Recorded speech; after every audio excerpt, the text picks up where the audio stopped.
have been working in the nonprofit world for almost 30 years now. That's kind of scary to say, but it's true.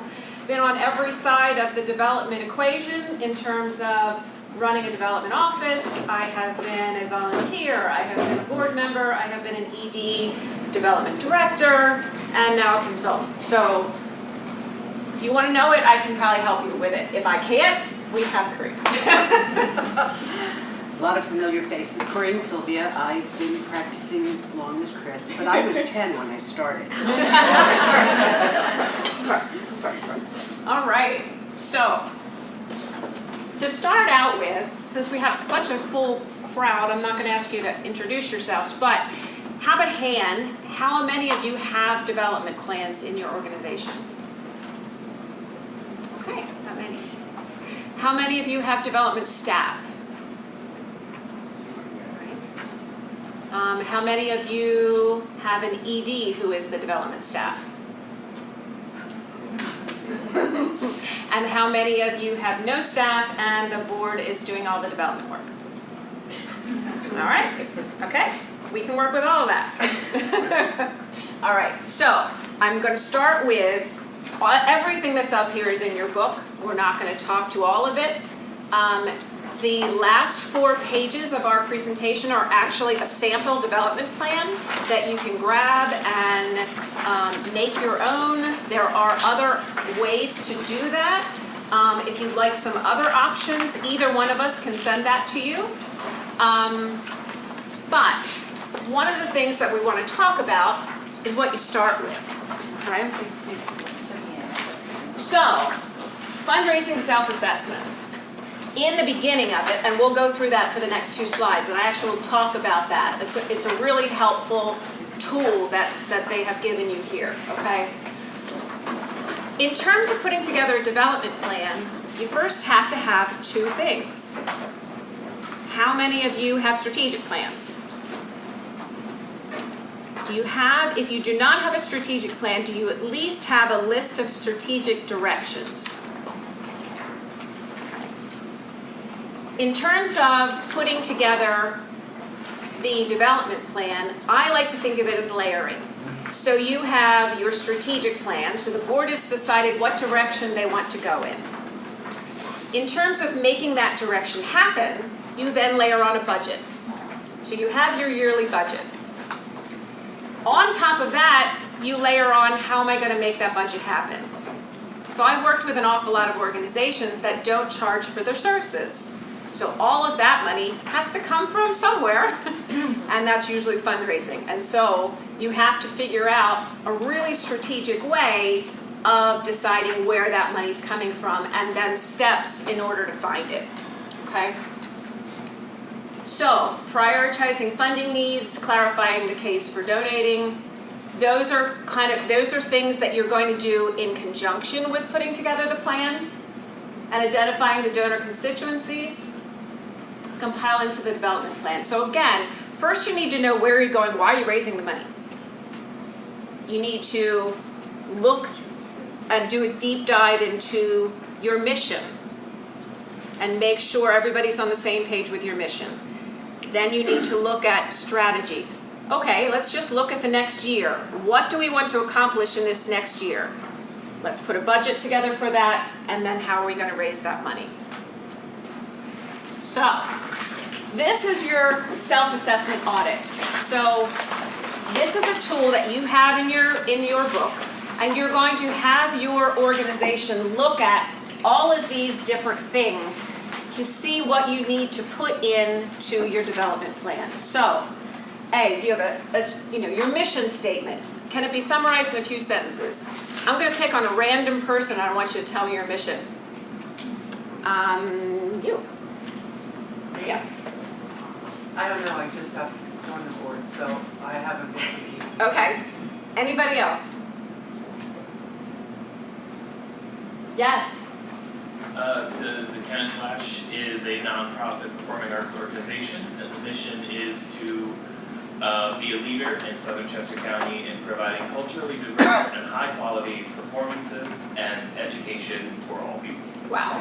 All right, let me tell you a secret here. he's an outlier.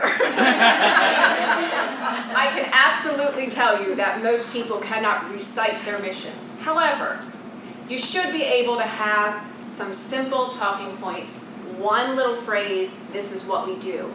And if you can't distill your mission down into that phrase, work on that. Because that's sort of your first step in terms of raising money, is how do you tell the story. If you don't know in very simple language what it is you do and can say that on an elevator, not an elevator speech, 3 or 4 words. What do you do? What does your organization do? You need to do that first, because that is an outlier. That's wonderful, but an outlier. Okay, so that's the reason for raising the money. Why do you need to raise money? You do not need to raise money to keep yourselves open, right? You need to raise money to serve the people that you serve. Services and programs that you do, a mission statement, strategic plan. Is there a process to review your strategic plan on an annual basis? Do you have a positive public image? So those of you who have done strategic planning work, you know that one or two of the questions that get asked of the community as people are doing the strategic plan is, what's the image of the organization in the community? What can make that image stronger? You have to think about a development plan as very comprehensive. It is not just about where do I find those dollars. It's also about how do I get the image of the organization out to more people so that they know about us more. Is there an accurate record of clients, audience, volunteers, and donors? How many people have a CRM or a donor database? How many people do not? Okay. There are a lot of really good low-cost or no-cost options. I'm telling you, you need this because it is your institutional memory. All right?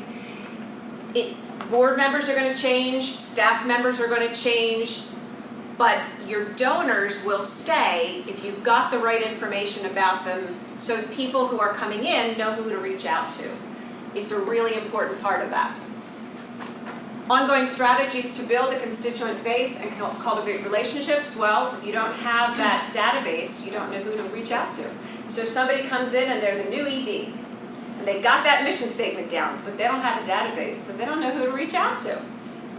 That's a problem. All right. Adequate financial management in terms of this. So one of the things you need to think about before you put your development plan together is, what am I raising money for? And put together, look at your organization and say, okay, this program takes this amount of money. This program takes this amount of money. Infrastructure as well. So look at the things and put them into logical buckets in terms of raising money. That will be really useful, A, when you're talking to major donors, B, when you're talking to foundations. If you can put some of that into a logical bucket from the budget that you already have. So figure out ways to combine certain things into logical buckets. Do you have a process in terms of identifying and recruiting committee and board members? Some of this stuff does not sound like how do you build a development plan, but it is.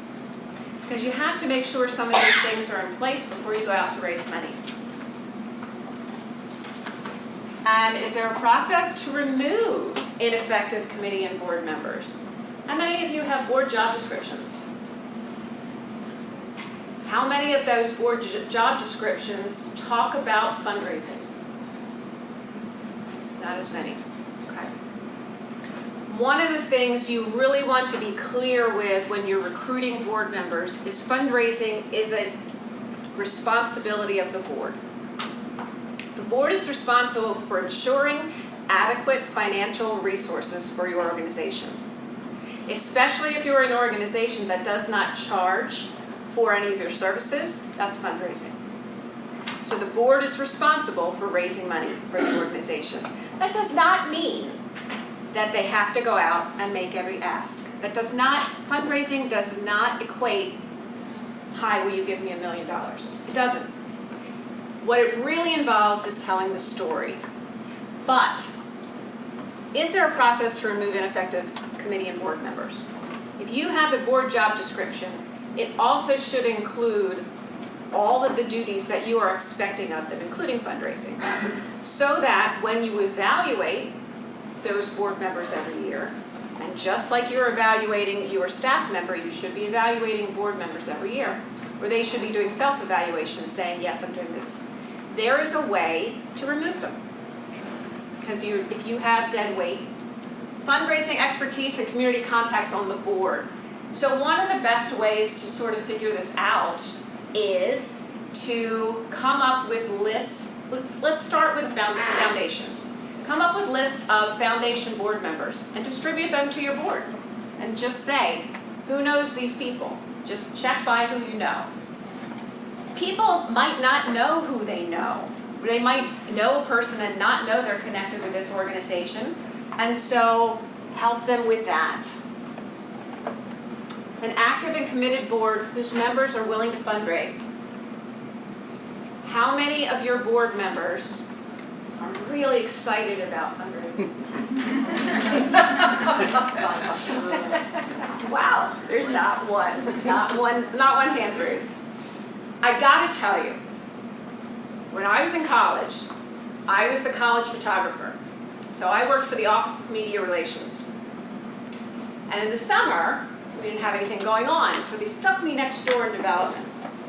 And I helped them with sending out letters, and I helped them doing things. And I remember thinking, I am never going to grow up and be a money grubber. That was the word in my mind.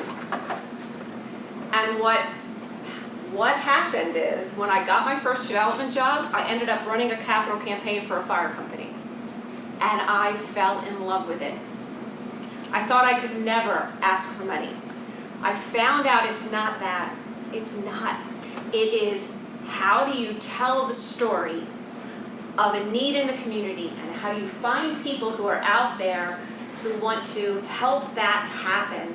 And it's putting those puzzle pieces together, and I fell in love with it because it made things happen. And people want to help, and people want to make things happen. And if they're invested in your mission, they're going to be able to tell the story of your organization, and that's raising money. If you have a board member who is comfortable making an ask, great. Most people are not going to be. A lot of you said you have staff, and that's wonderful. So you have a board staff combination who goes out to make an ask, right? You have the board member who can tell a compelling story, and you make sure all board members have the pieces of that. What are those 3 or 4 words that says very concretely what we're doing? What is that one story that's going to tug at somebody's heart? Because some people really dig stories, right? What are those, what are the financial pieces? Because some people really like data. So you don't know who you're talking to. You've got to make sure that you're giving all the tools to the board members who are going out to tell the story, not knowing who they're going to be talking to and what's going to resonate with them. But if those board members can go out there and effectively tell that story, and then if you're going to have an ask, you have a staff member with you who can say, hey, would you give me $1 million? It's a whole different thing. It's getting rid of the fear of fundraising. Administrative support for fundraising. Again, you have to be able to make sure your board members have the tools that they need to make this happen. So one really effective part of fundraising is cultivation, is stewardship. How about you have all of your board members doing thank you calls every year? You give them a quick script. It says thank you for your gift. You give them a list of 5 people, and you give them a short script. And they don't even have to get that person on the phone. The person might not answer the phone. You can leave a message. Hi, I'm a board member of this organization. I just wanted to thank you for your gift. It made all the difference in the world. It did this, this, or this. You leave that message. That is not asking for money, but it is making a contact with a person, and it makes a difference. Is there a discussion of fundraising at every board meeting? Is that happening? Yes, some no.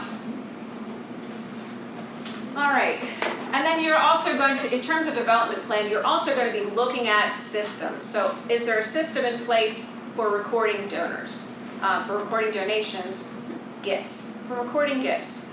And is there a system to recognize gifts? So what happens? Somebody gives you a gift, what happens to it?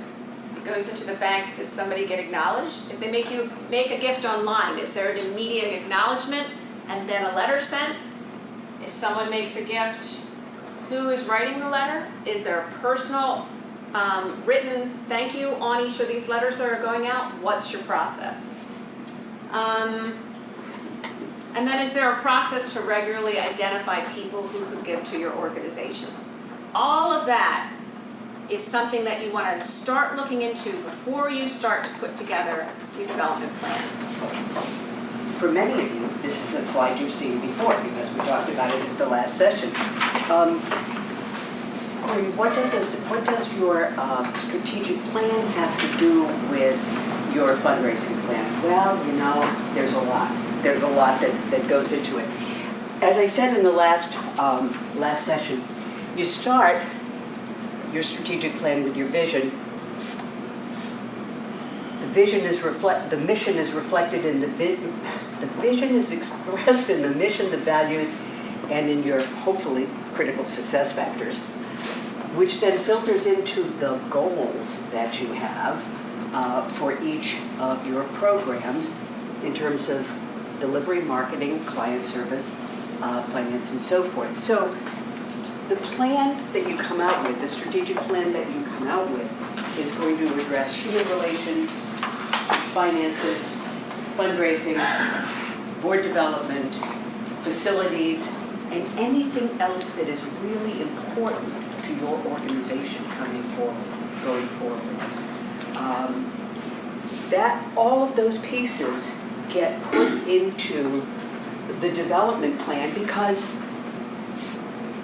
there will be a cost for some of these things, and you want to be able to know what the cost is. For example, if you're putting together your fundraising plan and you know that you're going to expand marketing for homeless services because that's an emerging need in the community, well, you may need to bring in an extra pair of hands. You may need to change how you're doing it. You may need to increase what you're doing.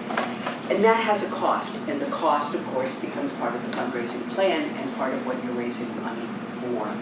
And the reason this is important is because the mission of the organization is your program in action, your programs in action. And that's what the funder is going to be looking for. That's what what will make your fundraising really excellent is the fact that a donor can see how your mission, your programs, and the impact that your programs have, whether or not that is a good investment. And you really need to think about fundraising in terms of investment from the donor's perspective, because that's exactly what it is. But I digress. So it's important to have an idea of what it's going to cost for each one of these pieces, because you can't implement a good program if you don't have the funding, if you don't have the resources for it. And you need to be able to make a case, okay? Thank you, Chris. So, your fundraising plan needs to really focus on what the need is to be met, because that's what you're going to talk to the donors about. That's what the donors are going to hear, and that's what's going to help them decide whether or not your mission is something that they want to fund. And the thing about donors is, you know, they're really touchy about how they spend their money. And they only want to spend it on things they want to spend it on. So, you want to spend enough time sussing out your donors to make sure that you're presenting the right program to the right donor at the right time. You need to also tell in your plan why it's important, why your organization is going to make a difference. And you do that through the case for support, which is a 2-page, 3-page document at the most that articulates who you are, what you do, what the impact is that you have, and why someone should spend their time and their money supporting this organization. What's in it? What's in it for them? Very mission focused. How much is it going to cost? This gets to the very heart of the whole approach of raising money. Is you need to be able to articulate to a donor what the true cost is to implement these services, to keep this organization running, and the impact that the organization is going to make in the community that is worthy of their investment, that is worthy of their time, that is worthy of their interest, because that's the way the donor is going to look at it. Who else is involved? It's always good to have other organizations with whom you either collaborate or work with, because sharing information is an inexpensive way to gather information. And collaborating with other organizations makes the outside community, the donors and the funders, say, well, they collaborate, they work with other organizations, they share information. That's a good sign, that's a healthy sign for an organization. I'm talking very quickly. Are there any questions? Good, okay. The donor's going to want to know what it is you need from them, and they're also going to want to know what's in it for them. So as you put together your fundraising plan, we'll talk about this in a minute, there will be, you might want to put your donors in certain categories so that you can manage them more easily. For example, if you are an educational organization and you have a program to teach underserved children, it's important to be able to explain to the donor how that program is effective and what the impact is on the kids, what the stats are for the kids coming out of that program, and the difference that it makes. Because donors make gifts to make a difference, to impact a life, to help. It's not just, I love writing checks and I'm going to write a check. It's exactly what Chris was saying, the donors get invested. And so you need to tell them what's in it for them. And how will we know we've accomplished what we set out to accomplish? Well, that has to do with impact, and that has to do with measuring results. And measuring results is not necessarily just anecdotal information.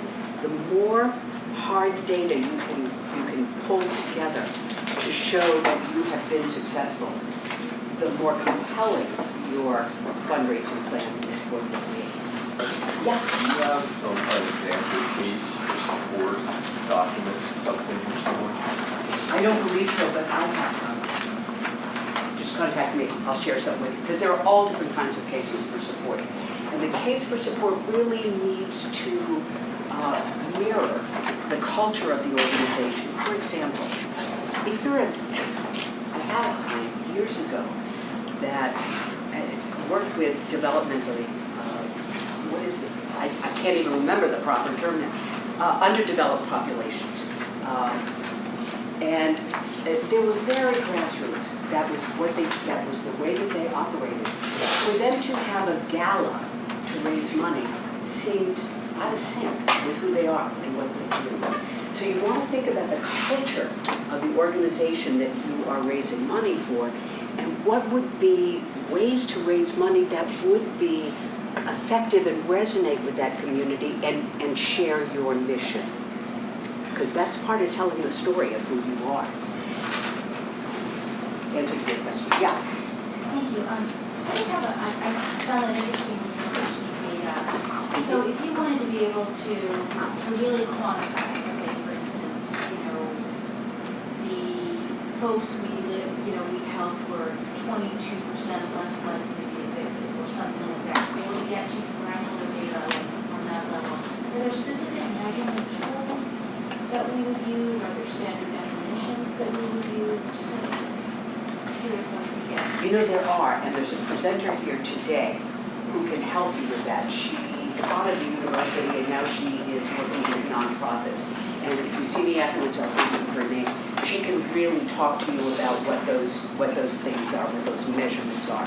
And she's able to do it in a way that you can understand. Sometimes this stuff is really labyrinth, No? Yeah. I just want to throw out there too, your organization's probably using an existing database. So first start there and see what they're doing. I'm the CEO of our organization, and sometimes when someone's like, oh, do you have this statistic? No, I don't. Is it easy to get? No, it's not. And so finding out what your organization can, because there's definitely tons of useful data that your organization can provide to folks. So my suggestion would be to touch base with your executive director and see what you already have, and then go from there. Thank you, that's very helpful. So, as you put together your fundraising plan, you're going to want to be able to target specific audiences for your funding. The first level of donor participation is usually through social media or through public events. That's what we call level 1. They're probably newly engaged in your organization. They may not even be engaged. They just came to an event and they still don't know what you do or how you do it. So these are folks who are going to need more education, more time with you to get a better sense of how they can be a partner to what you want to your organization's mission. Level 2 are people, again, who come to events, and they're people through your annual appeal. Annual appeal is that letter that you write and send out and ask people for money at the end of the year. And most of it you get back are checks probably anywhere from $20 to $500, maybe even $1,000. I once had a client who said, Corrine, if the check cashes, they're a major donor. You know, it's all over the map, all of it. At the next step, person's been to the events, they are involved in the annual appeal, they might become volunteers, and you want to begin to segment this group of individuals out because they're on the path to make bigger gifts for your organization. So you want to keep that in mind.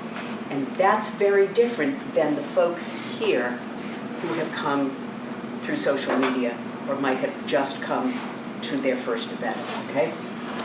Level 4 are the major donors. What is major donor in your organization? I have not a clue. Okay. Who has a clue what they're? Okay. Yeah.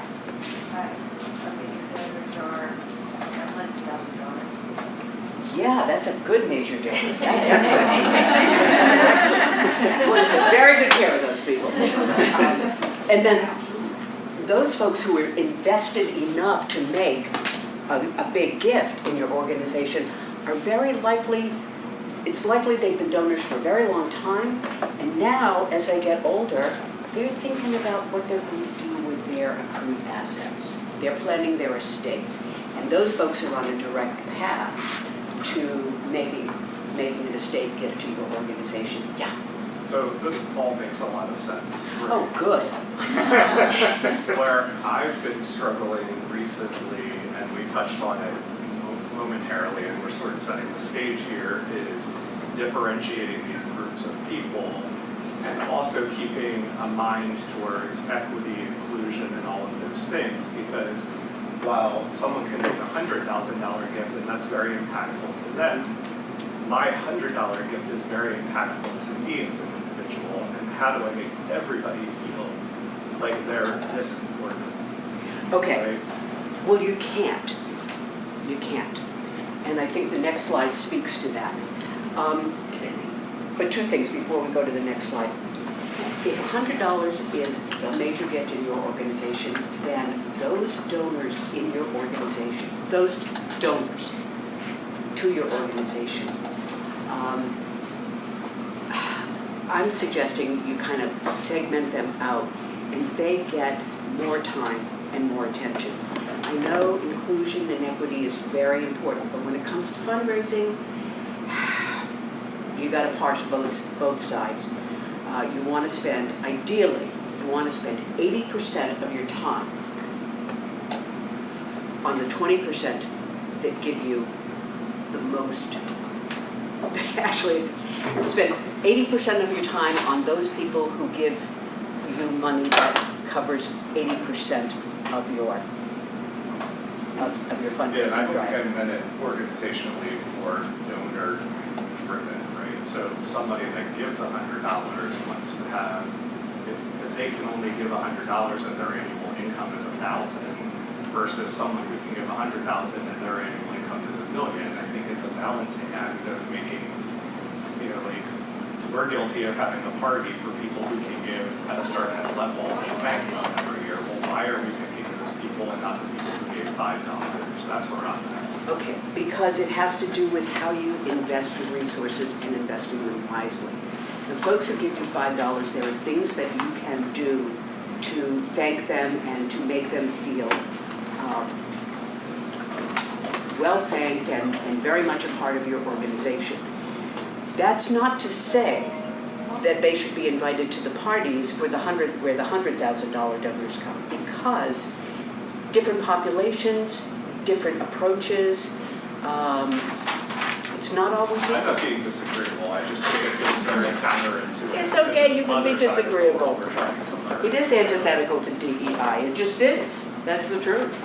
But you place your resources in an area where the investments are going to improve for you. You do that in life, and it may be that, you know, you've got different ideas of how to succeed. It may be that you want to love your job more than what it pays, but wherever those important pieces are for you, that's where you need to, yeah. So you said spend 80% of your time. So can you give us examples of what we should be doing with them or for them? Sure, okay. Can we go to the next one? Yeah, what do you? I want to go back to that, the other level of folks first. So I think one of the ways that I've looked at it when I was an ED is I would make sure that every single thank you note had a personal note on it, every one. Now I might segment them, so if you gave $100, okay, that's not true. If you gave $50, I would maybe say thank you, you've made such a difference. At a different level, you'd write more. So you're still making a personal touch to that person. I had a donor who gave me like $1.50 a month. And it was an older woman, and it made a huge difference to her. I wrote very personal notes on that one. So I think it does depend. Yes, you have a limited amount of time if you're a staff person. You have a very limited amount of time if you have no staff. So you have to make sure that you're really making sure you're putting your time where it's going to be most effective. But there are still ways to make sure you're touching every donor in a personal way. Yes?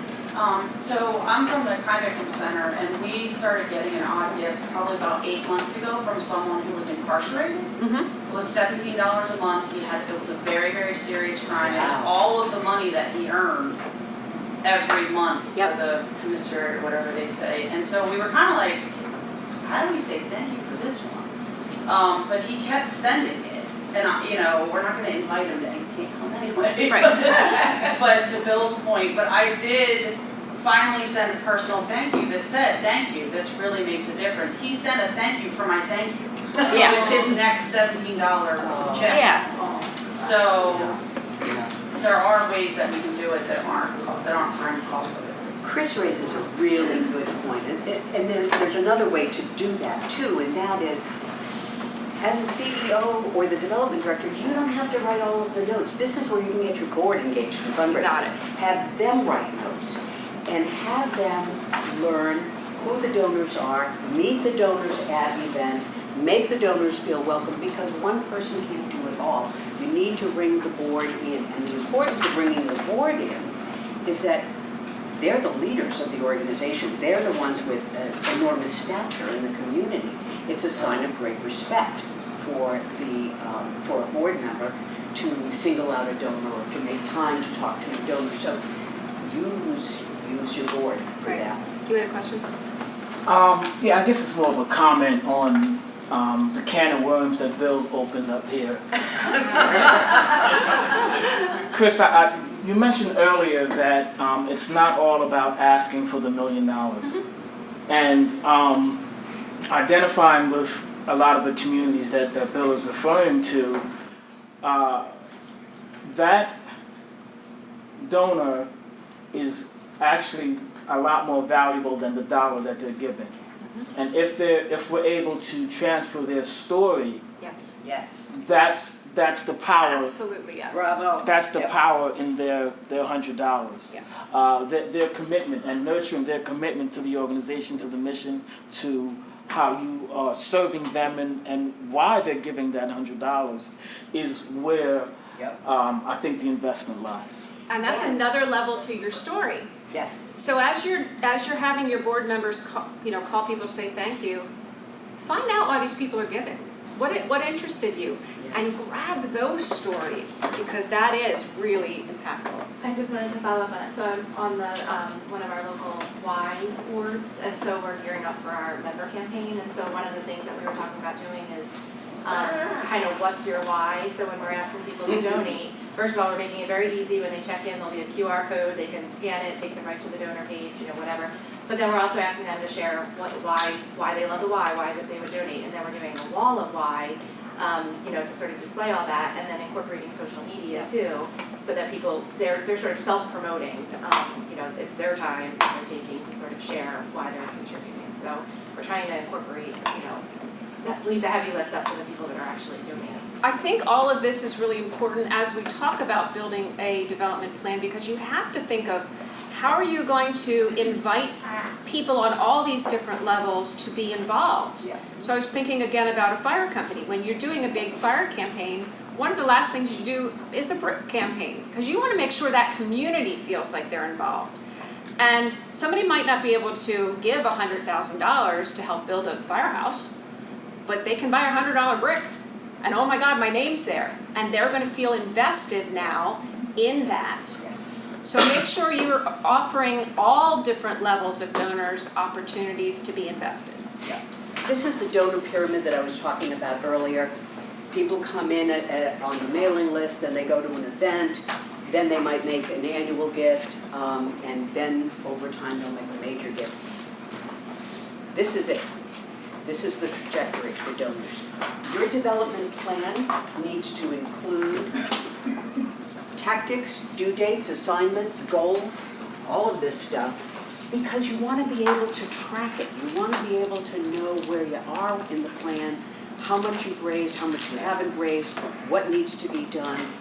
It's a process, and you want to be able to make that process seamless to your staff and to your board so that everybody knows where you are financially with the fundraising program. Unless, of course, you're one person and you can do it all yourself. Okay, we'll leave that alone. Raising funds is not enough. What I said about equity and diversity, the thing is, you really want to develop relationships with your donors. You really want to get to know them. And what you want to know is what makes them excited about your organization, why they give, what motivates them to give. Because fundraising it's not transactional. It's about relationships. Anybody can write a check and, go on, but you're building a relationship with that person, and you want to be able to do that. You want to be able to understand what their motivation is. Why are they drawn to your organization? Why are they funding it? What do they see that's in it for them? And this is very donor-centered fundraising. It really needs to be. You really need to center in on what it is that the donor is looking for when they make a gift to your organization. What excites them? What turns them on? What is it? What is it? So it's all about relationships. And what you want to do over time, and you want your plan to reflect it, is how you're going to deepen that relationship. So how are we going to take donors from one place to another? Well, you may work with the board to get board members to work with some of the donors that you want to build relationships with. Another way to do it, I think, is after a person has made a gift, have a board member call them immediately and thank them for their gift. Don't ask for a gift. Thank them for the gift. And just gently ask, we're thrilled. Can you tell us more about why you wanted to support us. What is it that has excited you about this organization? And take that information down and take it back to the organization. It's a way to get board members at least out there on the fringes of fundraising without feeling scared about making the ask. It's a really nice transition for donors, for boards. And through all of this cultivation, it really is about building this corpus of individuals who are invested in your organization to take it forward 5 years, 10 years, 15 years. So it's an investment of your time. And over time,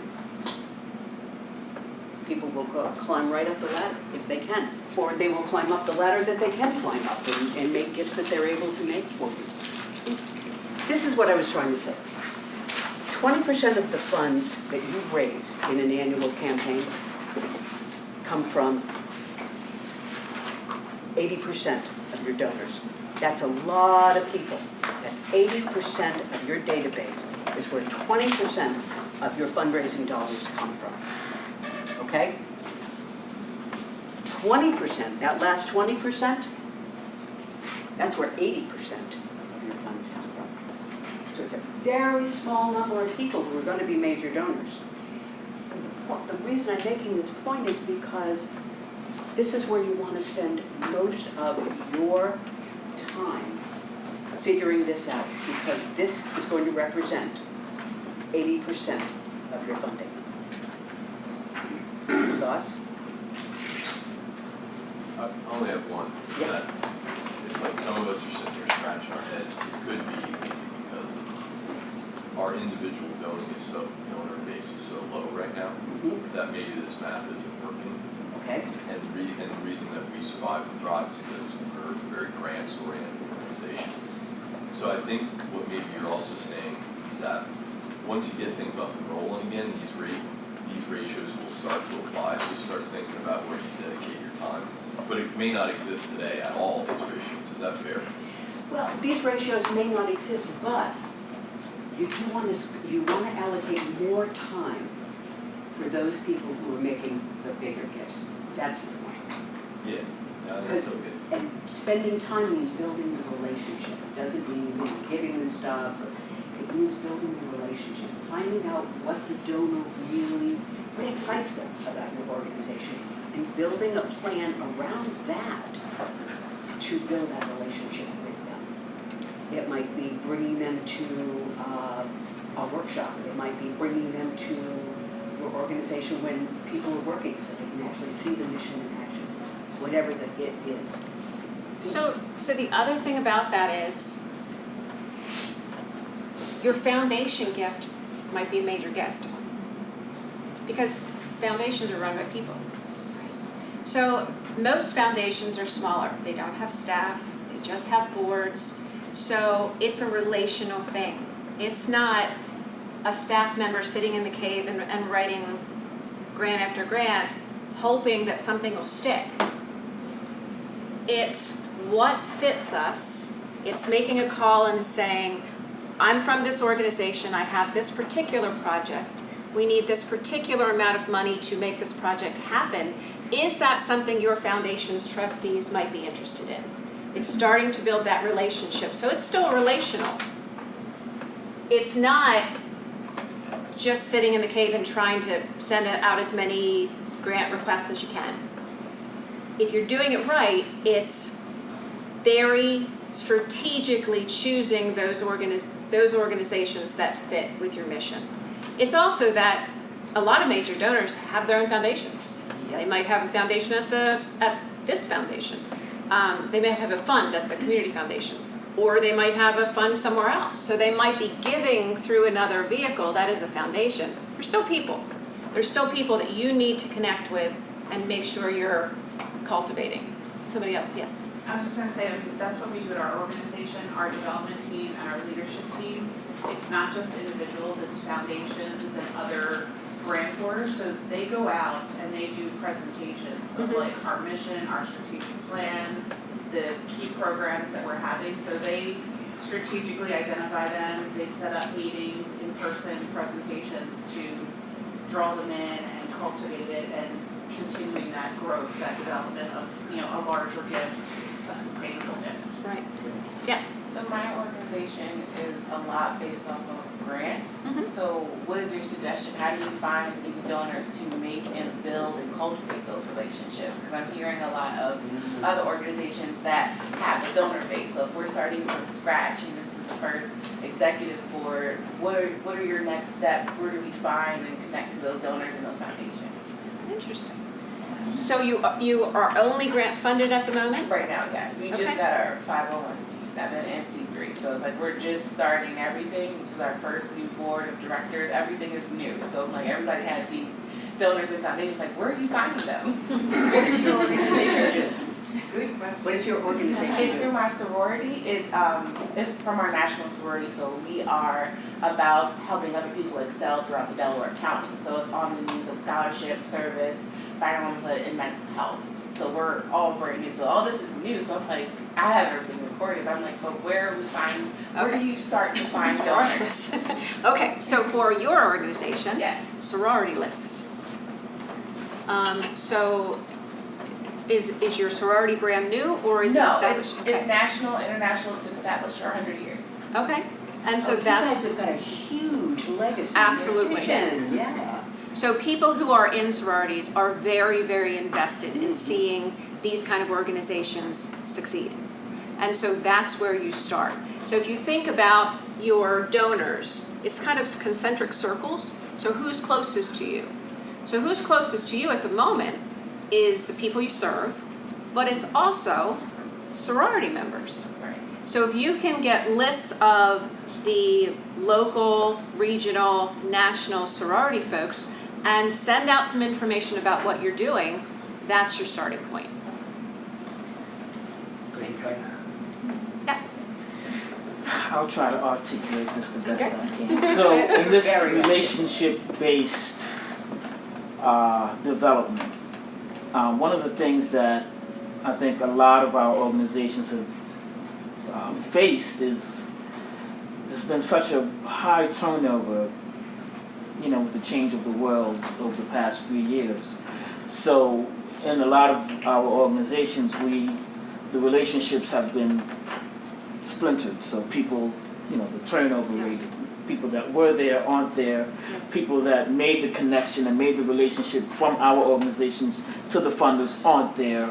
So how do we develop a relationship that is not dependent upon That person. Yes. Yeah. Yeah. That's a really good question. No, go ahead. First of all, I keep files of people that I've talked with, people that I've met, and it is an enormous resource when I need to go back and refresh where we've been so that I know how to proceed going forward. And the same is true for any organization. The folks who have the frontline responsibility for engaging in a particular foundation's staff person needs to also find ways to bring in your program person, a CEO, a board member, so that the relationship is dispersed. It's with the organization, not the Yeah, person. That's right. That's right. You always want to have more than one contact from your organization with a big funder, with any funder, really. I worked at Women's Way for years, raising money for women's services, and one day the executive director decided she wasn't going to do that anymore. She was the major relationship for most of the donors, and when she left, the board was beside themselves. They didn't know how they were going to deal with it. But fortunately, we had records, we had resources that we could go back to, and we could begin to pick it up. It's not perfect, but having more than one point person as the relationship, particularly for institutional funders, it's not going to serve you well. Because the staff turnover in fundraising, 18 months to 2 years. Absolutely. So that goes back to the donor database and keeping good records, because staff turnover is, a lot. Why is that? Good question. I'd love to. A lot of people would love to know that. Honestly, I think it's the structure of nonprofits, honestly.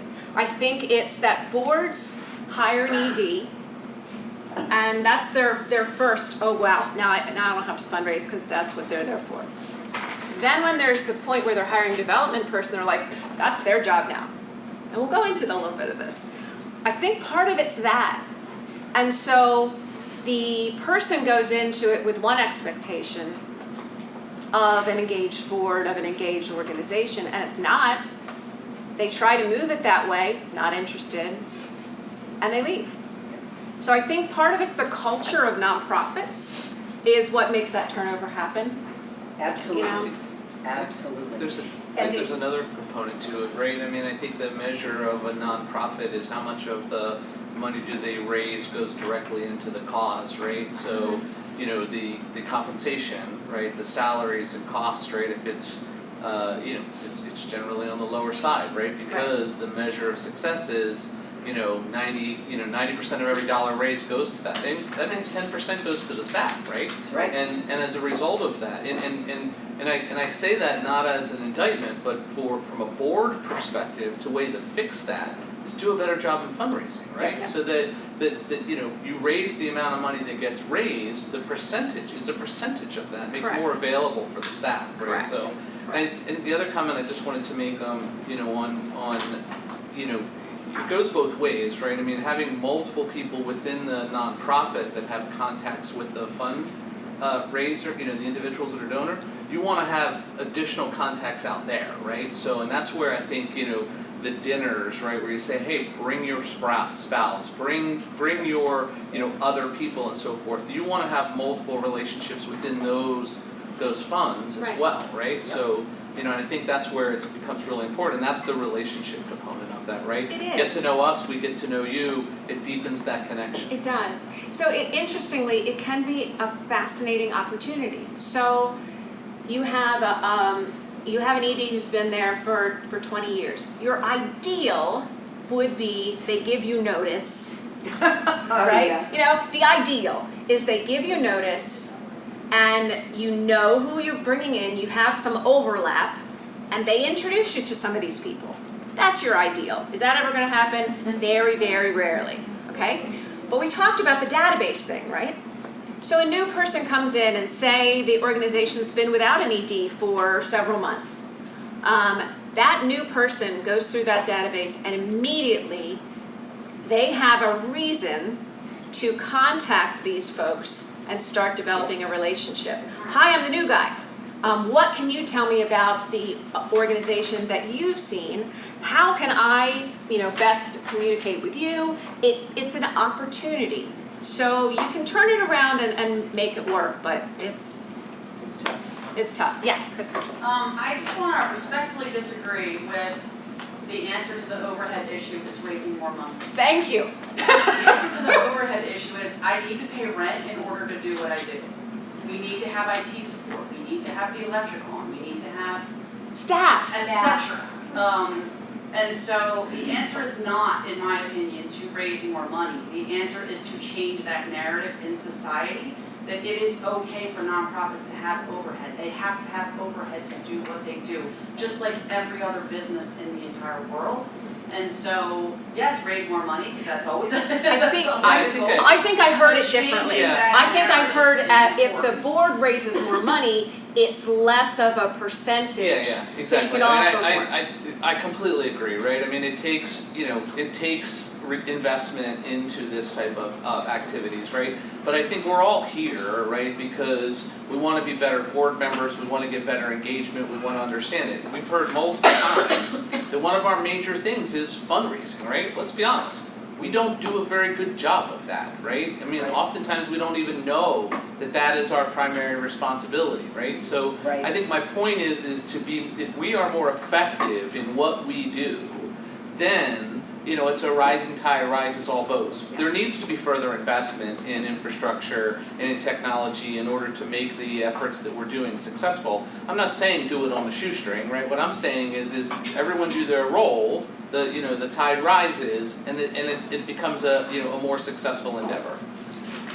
So we only have a few minutes, but how many of you have heard this from your board or from yourselves? I'll do anything but ask for money. Whatever you want me to do, but do not ask me to ask for money. Not what I signed up for. This goes back to making sure you have a board job description that has fundraising expectations in it. That does not mean you can't have the diversity and inclusion piece of it, where you're going to want people with skills who may not have funding. You're going to want people with funding who might have skills as well, but you're going to want a range of folks on your board. So I never like to put a number in there, but I do like to put in there, you're expected to give an annual gift to the organization that is a impactful gift for you. And that's going to be different for all of your board members. But if your board members are not giving, and they are not brought in saying, we're expecting you to give an annual gift that's meaningful to you, you can't ask them to go out and raise money. That's right. Because you cannot go out and say, hi, I would love you to invest in this organization, and they say to you, are you invested? And I know that can be a sticking point for people because they're like, I already work for a nonprofit, they don't pay me a lot, why should I give to it? You have to. So that's a staff thing, that's different. But board members absolutely have to be financially supporting the organization, especially before they go out to ask for money. Any pushback on that one? No pushback, but I'll just say that a lot of times when we're fundraising through grant writing, it asks, has 100% of your board participated? Yes. So those of you who are new board members, like, that layer of your support is important in all of the fundraising that we do. Well, think of it this way. The board is part of the family of the organization. If the family is not supporting, why should I? That. We just did it recently in the nonprofit that I'm the board, and it was, for some board members, it was like, why I need to do that? And they were like, I already volunteer more than everyone else, and I'm this committee, and I'm doing this, I put more hours. It was like so at the end, the decision was, if you don't want to do it, then you have to leave. I think it can be a culture change. So if you have a board that's never what they were asked to do when they were brought in, you know, that's kind of bait and switch. I get that. Yeah. That's why as you're changing it gradually, you're starting with a job description that says this is the expectation. And you have to meet that expectation every year. Otherwise, we bring someone else in. But you have to put that up front to a board member. They have to know that's part of their job. They do. You're going to have people who say, I'm going to pick on fire people again, I'm sorry. But raising money for a firehouse, I'm like, I run into burning buildings, I'm not giving towards this, the community needs to. Like, well, if you don't, why should they? I don't care if you give me $1. Invest in what's important to you. Because there's going to be a time where you're still involved in this fire company, but you're too old to run into a burning building. Are you still involved? Do you still want to be part of it? Yes, it's important to you. You give $1, you give whatever, you buy a brick, you do something, but you have to be involved. So the thing about the board members is, okay, I give my time. It's the same thing. It is not. If the electric company calls you and you say, well, you know, I spent my time doing, you know, fixing this, I'm not going to pay my bill. Is that going to work? No. It's not to say that a gift to your organization as a board member is a bill, but it's part of your responsibility in terms of investing. You need to make sure that you're telling them that up front, so job description. I have a question that I don't know who to ask. Yeah. No help. I'm the president of the board of Chester County Lifelong Learning. We've been in existence over 70 years in Chester County. But we're not sexy. We don't save children, we don't have a disease. You know, our main students are middle-class white people. And so we are, you know, not desirable for people to give to. Where do I go to get help? Because our organization needs help, but we're in a position where, you know, we compete with all of you, we're not very sexy. Why are you there? We are there. Why are you there? Oh, I'm there because I really believe that adults, and I have firsthand knowledge, that adults want to continue to learn and grow and play and do all kinds of wonderful things that we provide. You start there. You dig down into why you're there and you keep going. Why am I there? I'm there because of this. What does that matter? You figure that out. What does that matter? You figure that out. Start with you. Does that make sense? Yeah. I know it's a different ask. I mean, I work with a historical association. Well, that's a very different ask than a food bank or a free clinic. Easy. It's different. That doesn't mean you can't tell a compelling story. We're not easy, but when COVID came and we had to shut down and then it came back up, I've been going to the classes and talking to people, and people are thrilled that we're back. Right. And I said, we almost didn't make it. Oh no! So that's who you talk to. You talk to those folks who are thrilled and you ask them the why. Why does it matter to them? What is it doing for them? You get their stories, and that's your why. All right, so we're done. There are more things in here, and what they talk about a lot is how can a board member get involved, and what are the kinds of things you can do as a board member to be a part of the development plan. If you have, and then at the very end it has the example. Again, there are other kinds of examples, and Corrine and I can send those to you if you're interested. And again, any questions, we're happy to answer those as well. So, thank you very much.